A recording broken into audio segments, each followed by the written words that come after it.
आज हम लोग ध्वनि के बारे में चर्चा करते हैं कि ध्वनि क्या होता है। ध्वनि एक यांत्रिक तरंग होती है। ध्वनि यांत्रिक तरंग होती है और यांत्रिक तरंग को चलने के लिए माध्यम की आवश्यकता होती है। जैसे बूढ़ा आदमी जो होता है, बूढ़ा आदमी को चलने के लिए माध्यम की आवश्यकता होती है।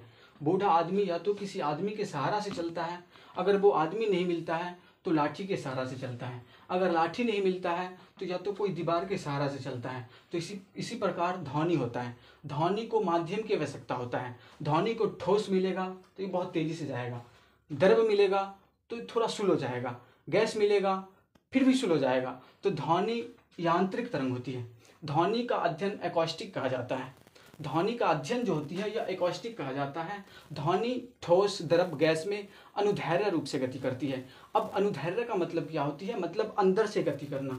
ध्वनि अंदर से गति करती है, ये अनुदैर्ध्य होती है। और ठोस में अनुप्रस्थ रूप से गति करती है। अनुप्रस्थ का मतलब हम पृथ्वी पर जो चल रहे हैं ये अनुप्रस्थ रूप हो गया।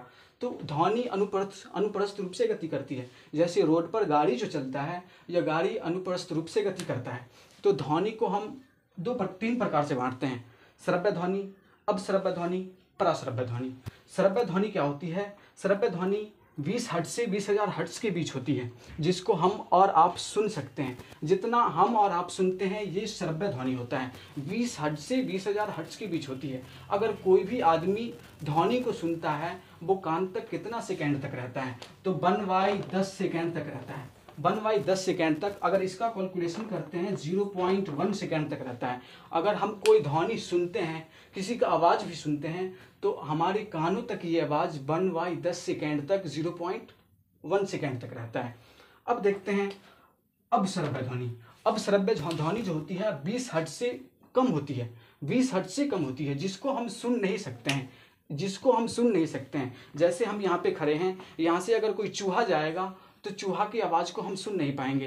तो ये अपश्रव्य ध्वनि होता है। अपश्रव्य ध्वनि ये जानवर सुनता है। कुत्ता, बिलाई जो होती है ये जानवर अपश्रव्य ध्वनि सुनता है। जैसे पृथ्वी जब डोलता है, धरती जब डोलता है तो अपश्रव्य ध्वनि पहले 5 मिनट पहले कुत्ता और को आवाज़ आ जाती है, लेकिन हम लोग सुन नहीं पाते हैं।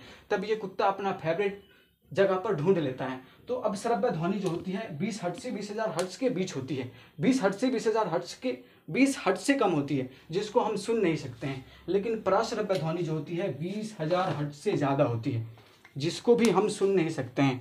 पराश्रव्य ध्वनि जो होती है 20,000 हर्ट्ज से ज़्यादा होती है, इसको भी हम सुन नहीं सकते हैं। जैसे चमगादड़ जो होती है, चमगादड़ पराश्रव्य ध्वनि उत्पन्न करती है। 1,00,000 हर्ट्ज फ्रिक्वेंसी वाला ध्वनि उत्पन्न करती है और इसी से अपना मार्ग तय करती है।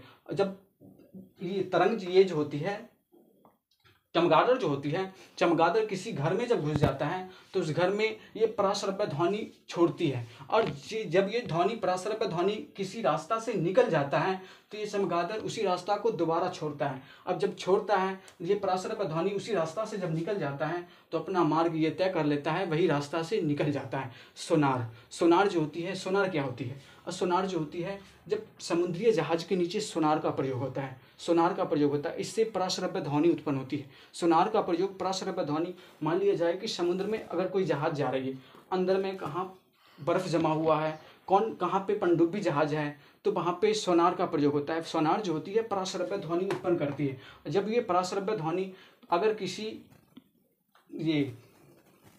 जब किसी बर्फ से पराश्रव्य ध्वनि टकरा करके वापस आ जाता है तो ड्राइवर को ये पता हो जाता है कि नहीं, यहाँ पे कुछ ना कुछ तो गड़बड़ है। तब ये पराश्रव्य ध्वनि के हिसाब से ये सोनार जो होती है अपना मार्ग तय करता है।